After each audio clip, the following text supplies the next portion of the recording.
What is up, everyone? This is Motorcycles, and today I'm going to show you how to fix the localhost refuse to connect error in Google Chrome. So let's get right into this.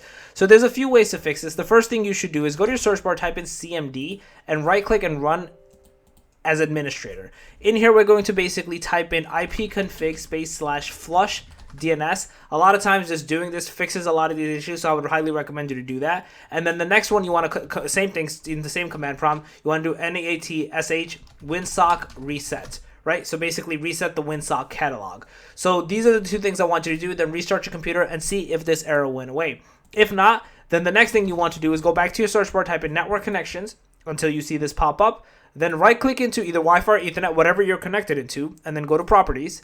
In here, click into Internet Protocol version 4, TCP/IPv4. Go into properties, change yours from automatic to the manual one, which is this one, and change your preferred DNS into 1.1.1 and alternate into 1.0.0.1.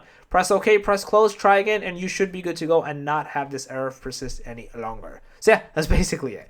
If you guys like the video, please thumbs up, get on the channel, make sure to subscribe, click that notification bell on that. Motorcycles out. Peace.